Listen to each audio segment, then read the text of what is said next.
Hedeby, autumn of 873. The longhouses along the fjord gave off a steady plume of smoke. The wind from the sea smelled of salt and cured fish. A row of tents had been pitched beyond the market sheds, pale linen taut against the gray sky. And inside one of them a woman sat on a plank bed, her hands folded around a small, cracked wooden bowl.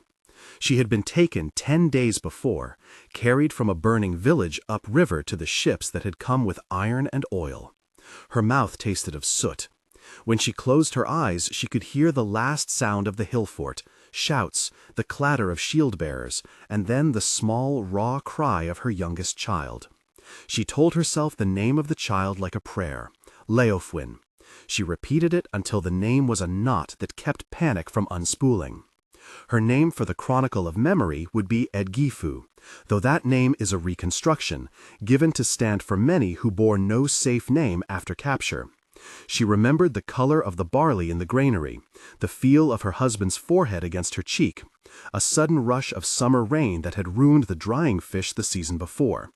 Those memories were as sealed and valuable as any coin. Around her, other women moved slowly, some with heads shaved where captors had marked them, others with rough collars of iron that would chafe their necks in cold weather. A boy, too young to be called thrall in some registers, lay between two sacks of grain, his breaths shallow. The captors past and present clustered beyond the tent flap, arguing about prices and shipments toward the south. Eadgifu lifted the bowl to her lips and tasted stale porridge. She had been a free woman 2 weeks before. Now she weighed less than a sack of grain to the men who measured value in cattle and coin. That gulf between the named life and the life of property opened wider with every rustle at the tent flap. Content warning. The following sections deal with sexual violence, forced servitude, and ritualized executions. These topics are described in non-graphic, clinical terms. Reader discretion is advised. If you will stay with this account until the end, please like and subscribe for more investigations that restore buried human stories. Leave in the comments the place you think needs more remembrance. Your engagement helps bring these lives back into view. Markets like Hedeby were not merely places of tradable wares. They were nodes in a system that commodified people. Ships ran in from the north and east with timber and furs, and they took away others. Wives of defeated enemies, children, the elderly, shipping some to the hanging nets of the Mediterranean and others to the kitchens and halls of newly won chieftains. Chroniclers writing after the fact recorded captures as inventory, but their ledger lines hid the faces they listed. In the spaces between those ledger lines, reconstructions like Eadgifu's life try to put back what the papers and coin hoards erased.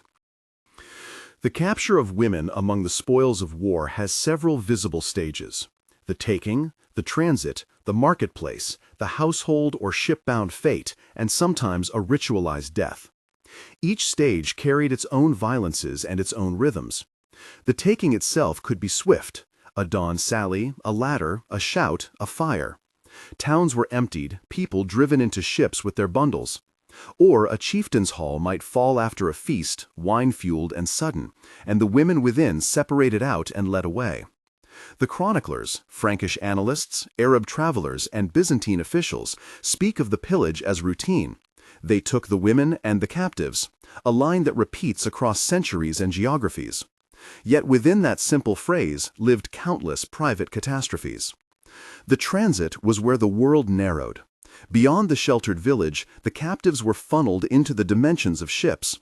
The longship's hold with its planks slick from salt and vomit, or larger cargo vessels jammed with woven sacks, timber, and the bodies of those who had been stripped of privacy. Disease moved more quickly than the rowing crews. Infants wailed until their mouths were dry. Some captives were chained with manacles. Others walked with cords around their wrists. The smell, a medicament blend of wet wool, unwashed hair, smoke, and tar, stamped the memory of the route on those who survived it. Archaeological finds show evidence of long-distance transport. Isotopic signals in bone suggest non-local origins for many skeletal remains in island burials. Items of clothing and beadwork trace craftsmen's hands across seas.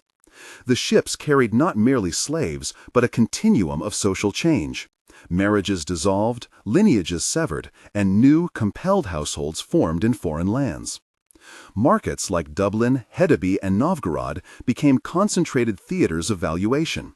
Traders sorted captives by age and origin, sometimes by perceived beauty or skills. Chroniclers and merchants listed prices in ways we can reconstruct. A young male thrall might fetch a certain set of coins. A woman considered fit for household work another. These were not just men bargaining over goods. They were institutional actors sustaining an economy where bodies were counted in ledgers. The available evidence suggests wide variation.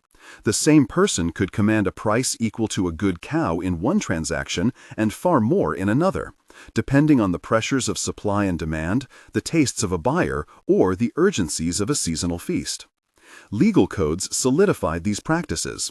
In Iceland, the Gragos, the corpus of law compiled under the early Commonwealth, speaks plainly of thralls and their treatment. It does not moralize, it sets rules for exchange, for punishment, and for the conditions under which manumission might be granted. The law generally framed thralls as property, while also defining fines and compensations for transgressions. That legal framing had enormous cultural consequences.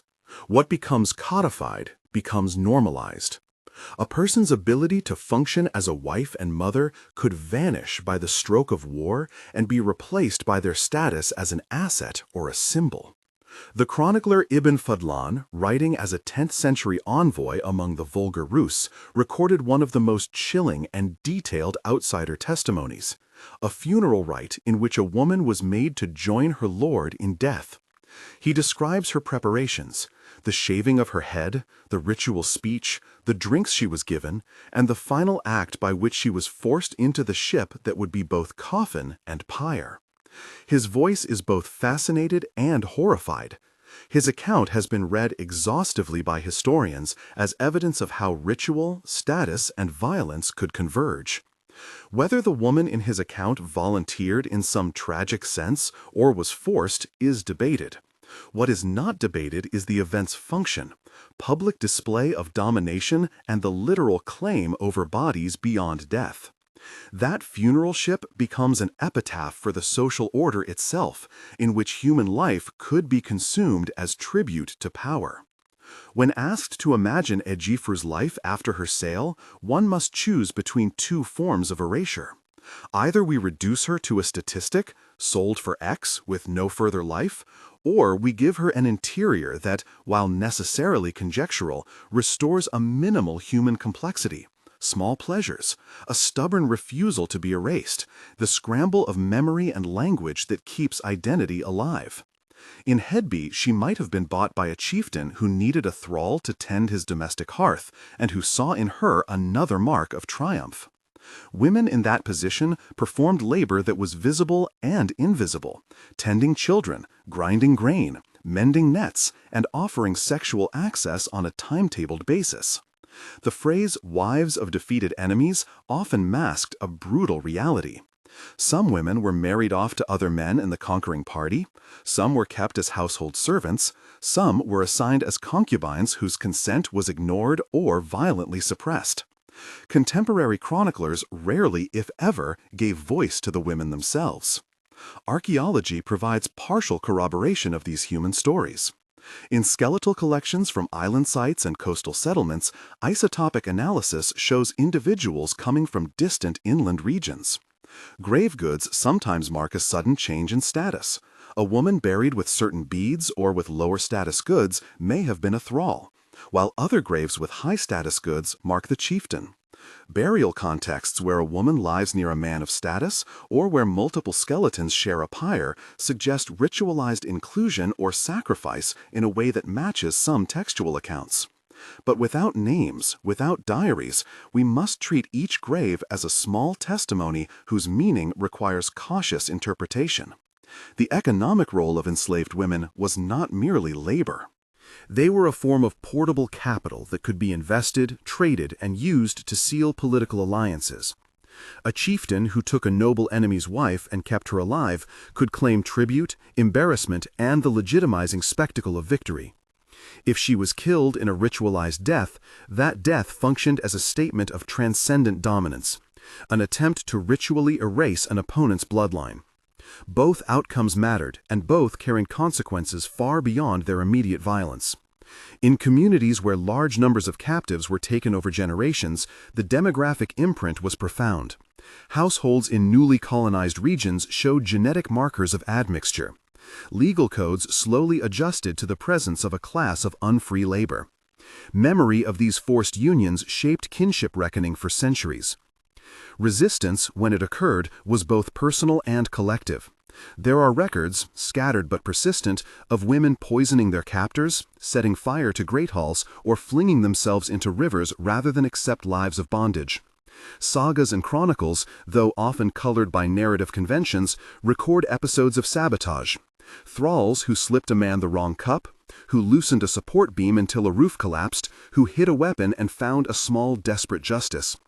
Ecclesiastical records from monasteries note women fleeing to sacred houses for refuge. Some clerics sometimes sheltered them, petitioned for ransom, or negotiated manumission. Such instances did not overturn the system, but they punctured the enforced silence, and their traces survive in both story and law. The trafficking networks that ran through the Viking world were broad and adaptable.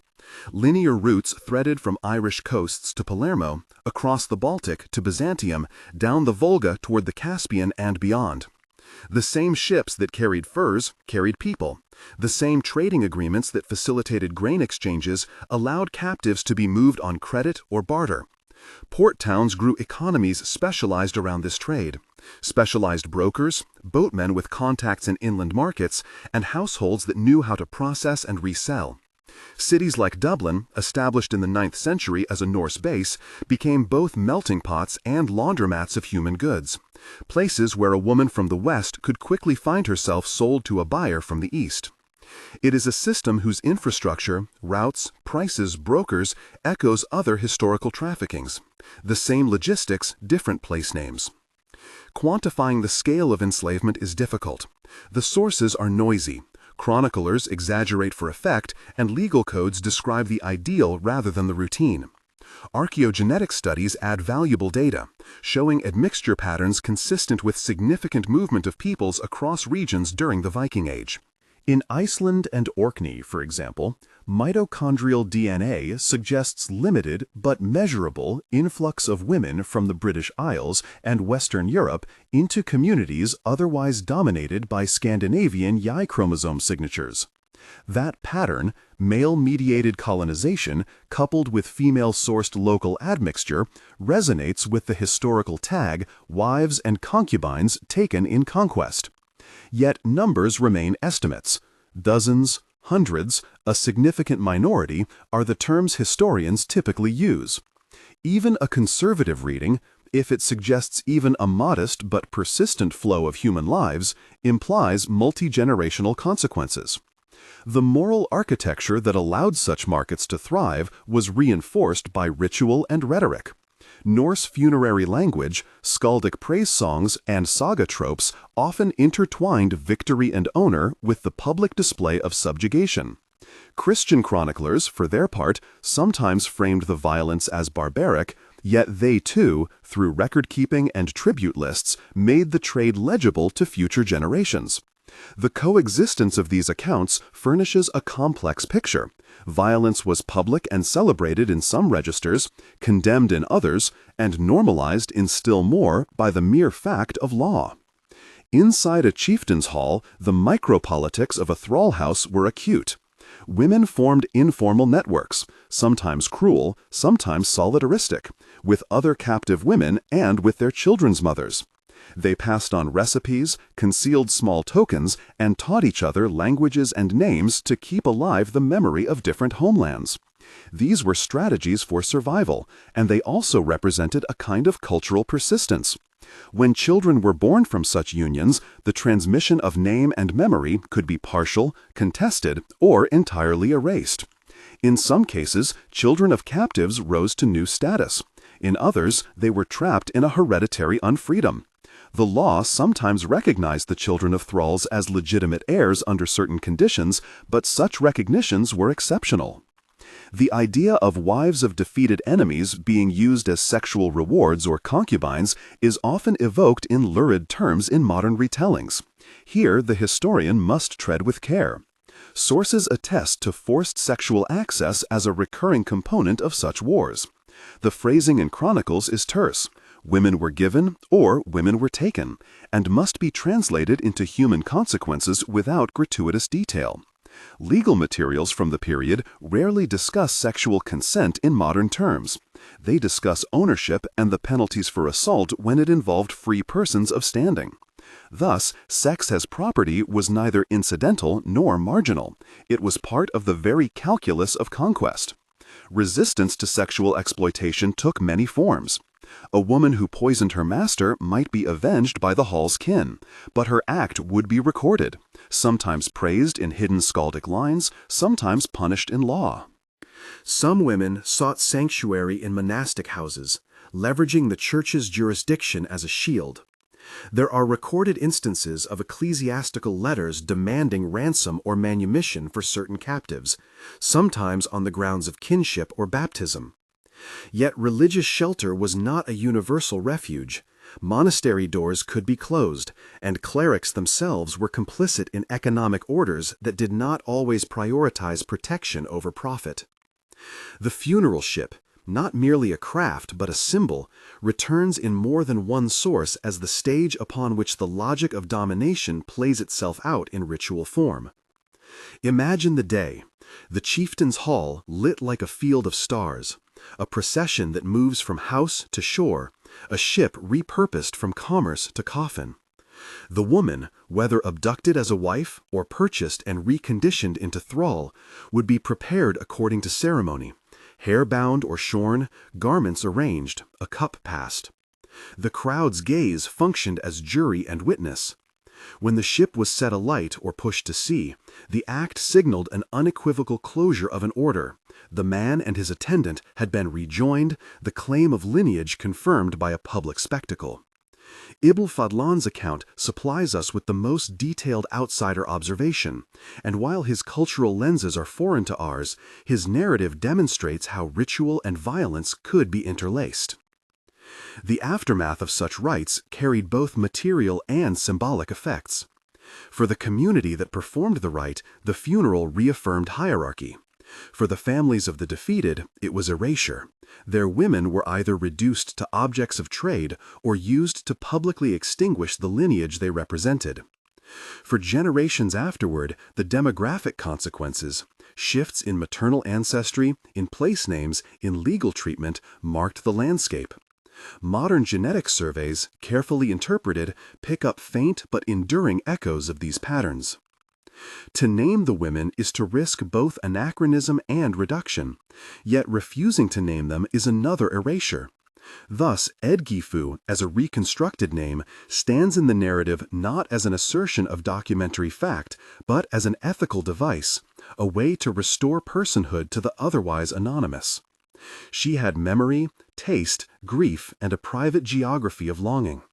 She may have spoken an early form of English in her youth and learned Old Norse words in the tent, furtive words to describe bread, to ask for water. She may have watched a ring of light from the market bonfires and tried to map its course back to a hearth that was no longer hers. Within Hedby's marketplace, the price offered for a captive did more than exchange coin for body. It commented on the global flows of value. A captain who sold a woman there might take payment in silver dirhams from the Islamic world. Those coins, hoarded and then respent, documented material connections that stretched from river to sea. The presence of foreign silver in burial mounds and marketplace hoards is an archive of trade and of the human lives that financed it. There were, of course, degrees of fate. Some women, after years in bond, fashioned lives that included small liberties. A child who learned the language of the household, a cook who became indispensable, a midwife whose skill made her valuable beyond her status. Manumission, while rare, did occur, through purchase, through favorable exchange, or through religious intervention. The law sometimes provided routes to freedom. Sometimes the purchase of a thrall's freedom was a public act. a fine to be paid, a ceremony to mark the change. Yet these instances were exceptions to the broader system of dispossession. In the coastal settlements where raiding and taking were routine, entire generations learned to expect the arrival of ships. That expectation shaped farm defenses, marriage strategies, and migration. Some coastal communities fled inland during seasons of intensified raiding. Others tried to negotiate with the raiders: tribute in exchange for safety, marriages of alliance, or the handing over of certain persons to secure peace. These strategies did not eliminate violence. They relocated it and sometimes institutionalized the tribute mechanism into permanent bondage. Resistance took other, subtler forms.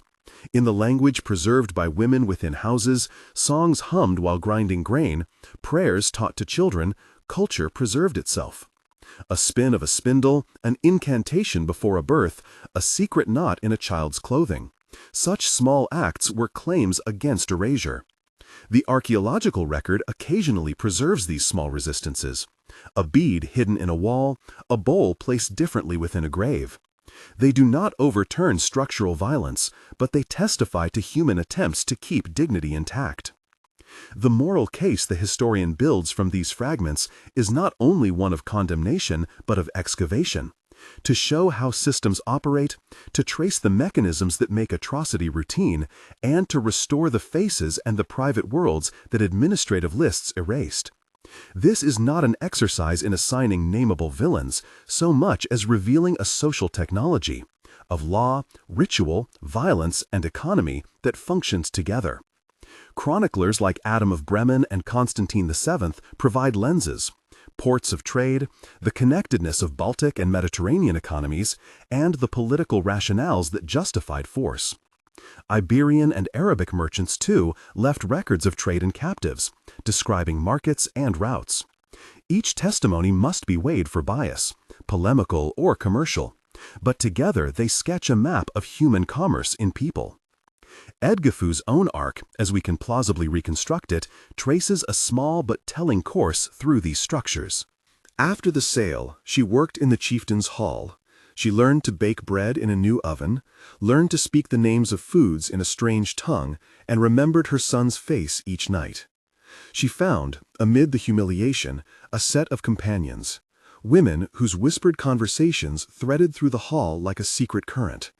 They shared recipes and names, and in the long winter nights they sometimes told one another stories from home to keep memories alive. When the chieftain needed a woman at his table, the hall's stewards brought her forward. When raids continued along the coast, the hall fortified its own dominance by taking wives and children from other towns to show strength. One night, a small act of defiance occurred, not a grand arson or revolt, but a theft. A thrall woman named Hilda, whose origin lay across the sea, had long been insulted by the steward's contempt. She took a small knife, hidden in her apron, and cut the cords that tied the chieftain's favorite hunting dog. The dog escaped under moonlight, and with it went a symbol. The steward's prestige was dented. The women in the hall felt a brief, dangerous triumph. The penalty was severe. Hilda was beaten and set to the hardest tasks, but the theft circulated among the women as a story of resistance. These micro-resistances mattered because they punctured the order.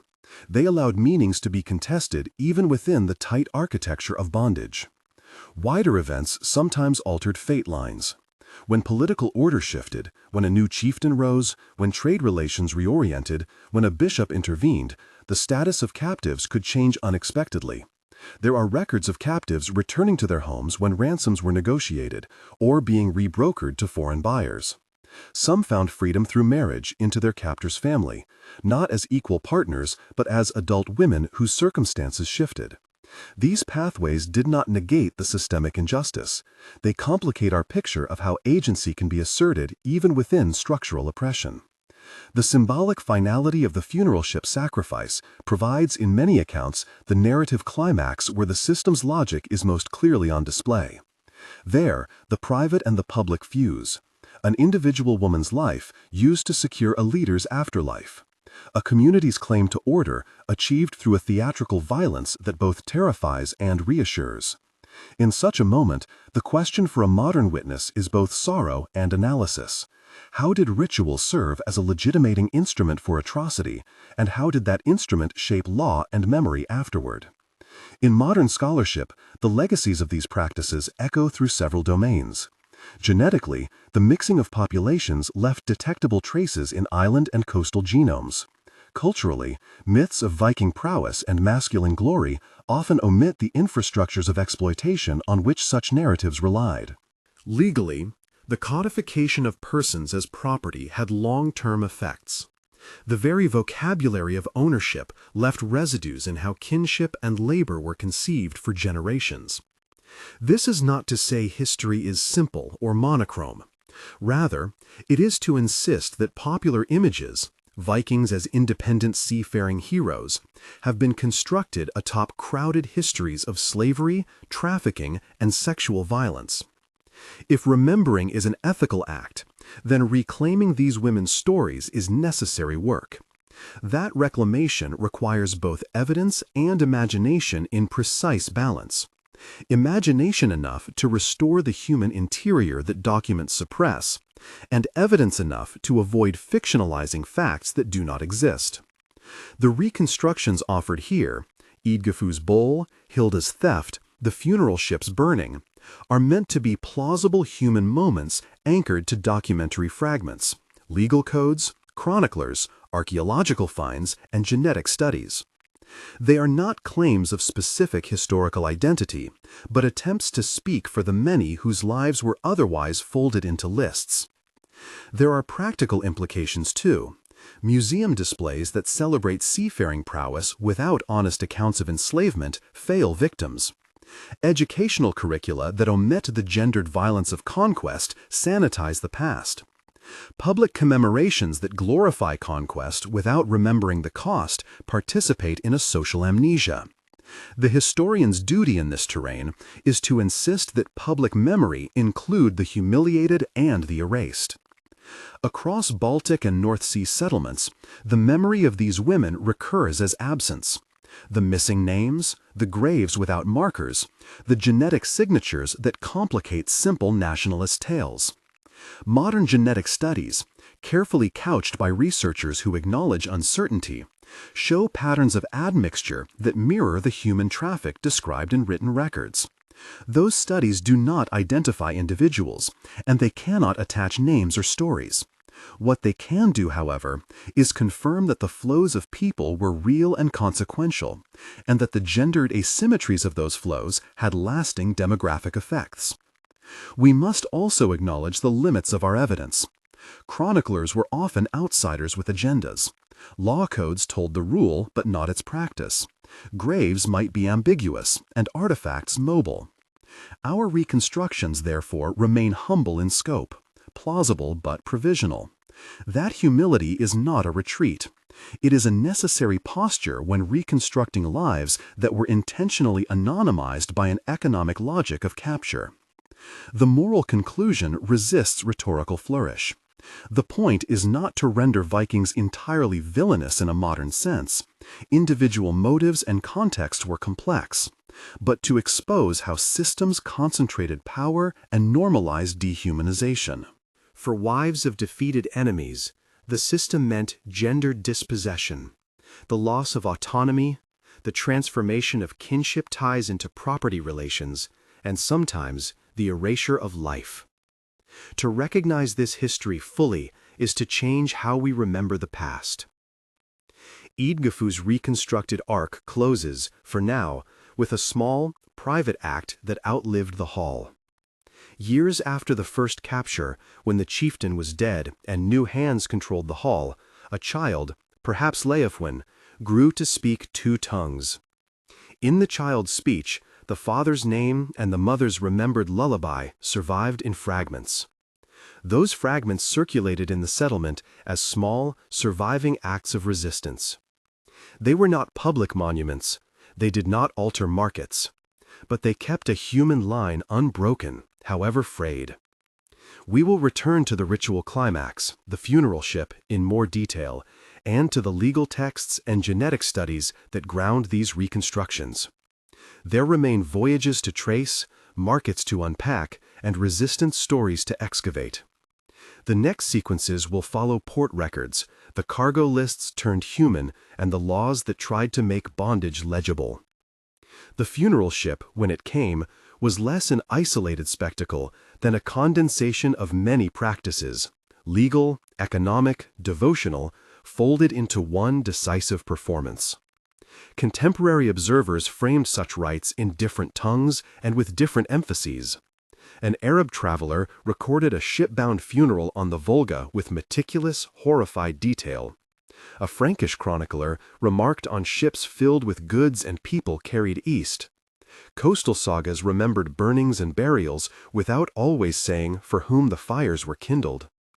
Taken together, these fragmentary testimonies allow us to reconstruct the ritual both as an active elite display and as a final enactment of the property relations that had governed the captive's life.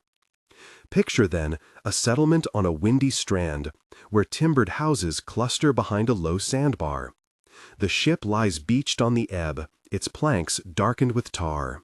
Men move with the orderliness of those accustomed to lifting and arranging goods for market.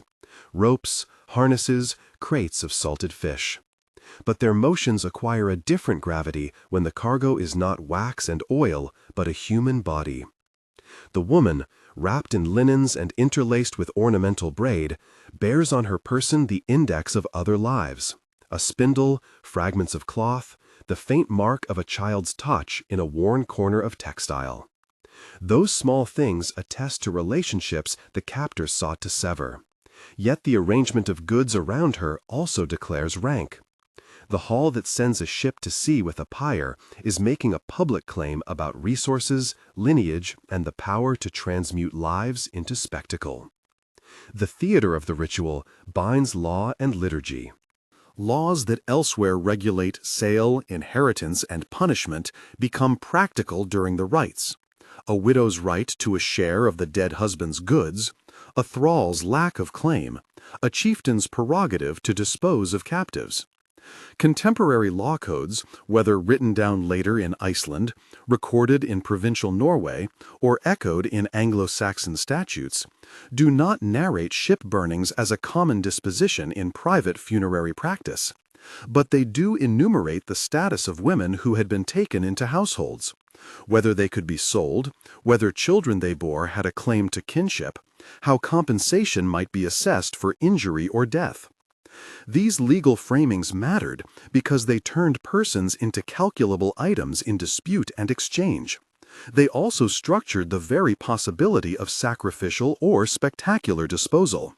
When a funeral ship was sent alight, it was a public adjudication as much as an offering, a final statement that the woman's legal person was now entirely subject to the prerogative of the powerful. Archaeology complicates and sharpens this picture. The great ship burials unearthed in the 19th and 20th centuries, boats interred with wagons, textiles, animals, and in some cases human remains, have been read as evidence of elite funerary practice. The Osberg burial, for instance, yielded 2 women accompanied by elaborate grave furnishings, carved woodwork, fine textiles, and ritual objects whose manufacture implied both skill and the mobilization of labor. Some have argued that these women were queens or priestesses. Others suggest that one or more might have been sacrificial companions, servants, or captives whose lives were appropriated to serve the memory of the elite. The material record refuses a single reading. A wagon does not tell us whether it was pushed by kin or by coerced hands. A carved panel does not name the artisan. What archaeology does do, especially when married to osteology and isotopic analysis, is chart a field of possibilities. Strontium ratios in tooth enamel can show a non-local childhood.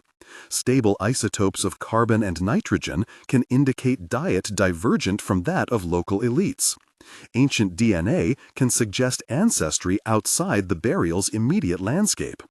Each line of evidence moves the person from abstraction toward a human biography, and yet none returns a name.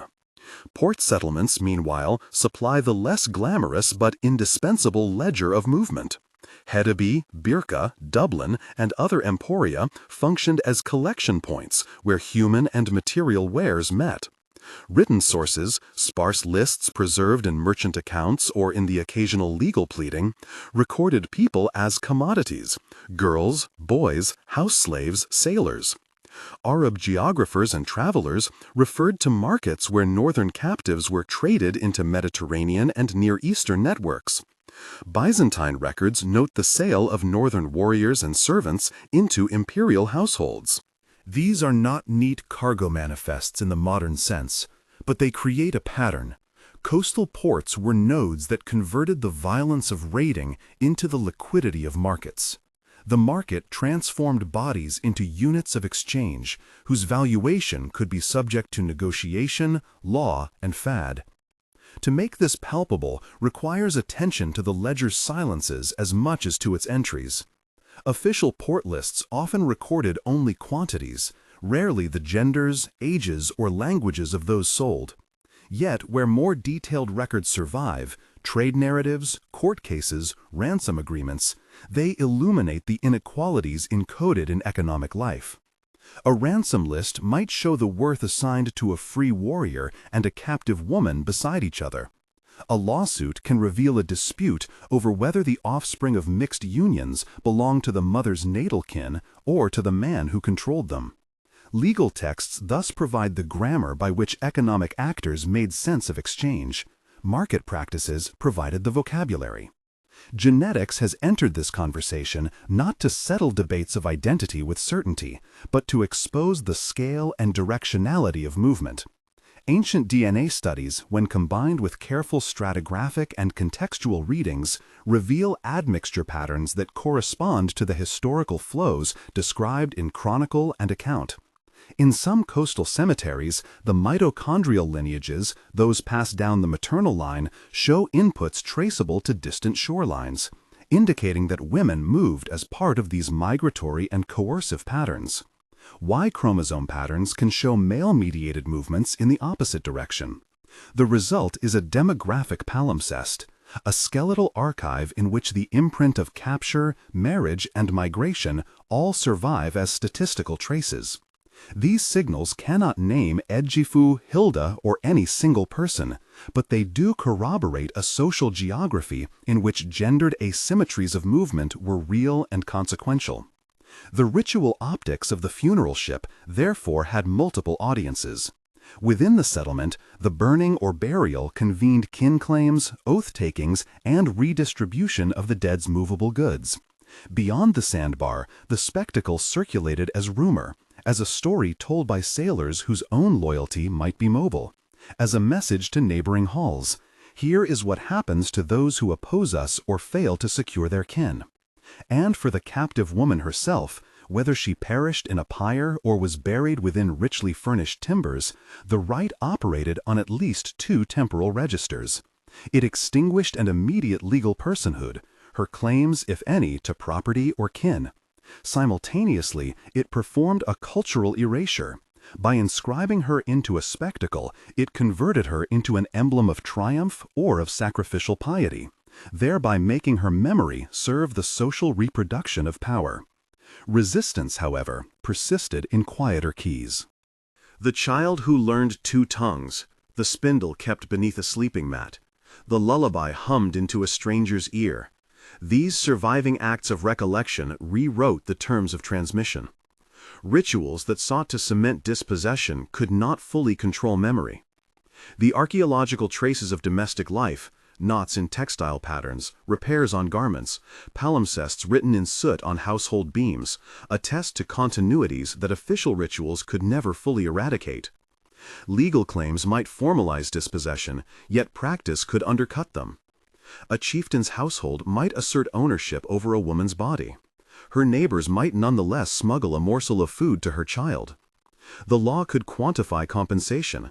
The household could continue to call her by the name she had brought from elsewhere. Such small acts do not overturn systems, but they keep human lines unbroken. Looking more closely at the documentary record refines these themes. The law codes that survive from the later medieval North, compilations and provincial statutes, often circle around questions of status. how to distinguish the freeborn from the unfree, how to value injury to a woman who was once taken in war, whether the children of a free father and a thrall mother could claim a free status. These texts, even when compiled centuries after the events we reconstruct, carry legal memory of practices that had long shaped social life. They are not neutral. They are instruments by which later communities made sense of earlier violences. The very existence of detailed provisions about thralls, sale, and marriage reveals the importance of captive labor and captive bodies to economic life. At the edges of law and ritual, the market deeds themselves sometimes speak directly. A merchant's account that notes 10 men, 3 women, cloth wax is an impoverished sentence. But when placed beside a coastal grave showing non-local isotopes, or near a law text that assigns a price to a woman's labor, it becomes a node in an evidentiary net. The historian's task is to pull on that node and see what unthreads. Which networks carried people from the Orkneys to the Volga? Which agents profited by such transit? And how social memory preserved the names that law tried to eliminate. This networked reading encourages us to abandon simplistic binaries. The maritime world was neither a realm of pure predation nor a benign crucible of cultural contact. It was a market in which violence and exchange were braided together. Kinship could be converted into trade, loyalty into goods, a woman's body into a symbol of both defeat and ritual sanctity.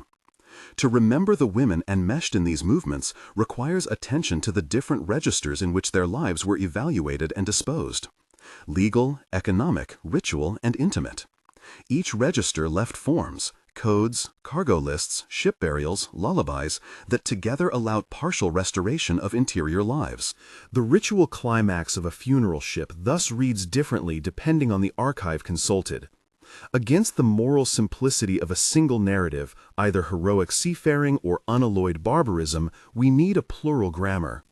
The funeral ship can be read as a liturgical consummation of elite kinship, as a market statement about property, as a legal adjudication, and as a theater of gendered violence. None of these readings negate the others. Together, they expose the complexity of how violence became normal and how normalcy was made permanent. Reconstructing the lives that inhabited those moments demands equal measures of discipline and imagination. We must follow the trace of wood, the margin in a law book, the genetic signature, and then imagine the human interior that could plausibly occupy those traces without overreaching. There remain, in the documentary corpus, voyages to trace with this method in mind. Not grand narratives of conquest, but chains of transaction that begin with the taking of a person and end in a marketplace, a household roster, a grave. Port records sometimes preserve the language of commerce so thinly that the human objects dissolve into categories. Our work is to reconstitute the human form within those categories. Where archaeologists can tie burials to trade nodes, Hedeby's docks, Dublin's suburbs, Burka's cemeteries, the marriage of material and textual evidence provides the most exacting space for reconstruction. In such conjunctions, the ledger's silence can be pierced. A female skeleton with a non-local isotope signature in a high-status grave suggests a life moved by coercion and then invested with a different kind of prestige. A lawmaking that prescribes the value of a thrall for compensation reveals how law rendered certain violences ordinary. To follow those threads, the subsequent pages map selected nodes. A seaport whose customs left fragments of lists and litigations. A burial ground where textile patterns betray foreign hands. A law code that adjudicated ancestry in the wake of mixed unions. Each case study will try to preserve the delicate balance between evidence and imagination, leaning to imagination only where the documentary skeleton requires flesh, and keeping speculation transparent and plausible.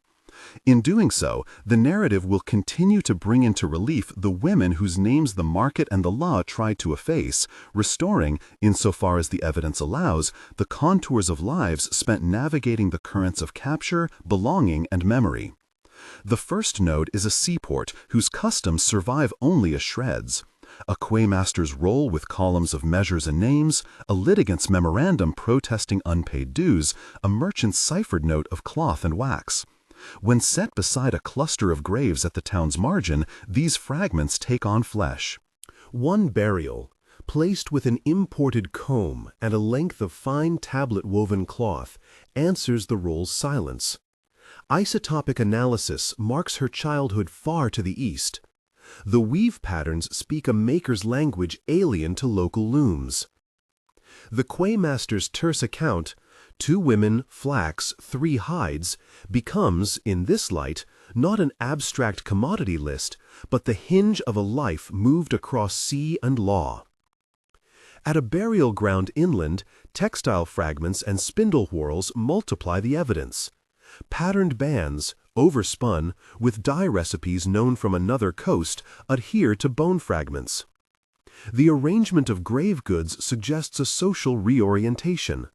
Objects that elsewhere mark foreignness here are folded into local forms of honor.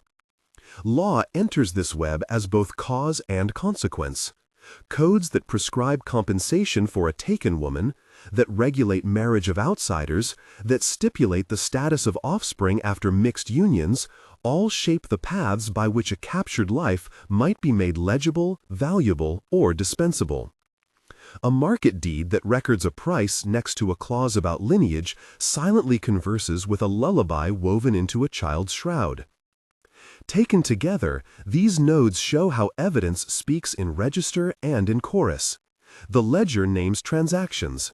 The grave names persons. The law names relationships. To restore the women within them is to read across those vocabularies, tracing commerce into kinship, coercion into ceremony, absence into the faint traces left on cloth and bone. In the following case study, I trace a single chain from ship to household to grave, showing how the quietest entries can be read as the loudest testimony of ordinary violence and of ordinary care.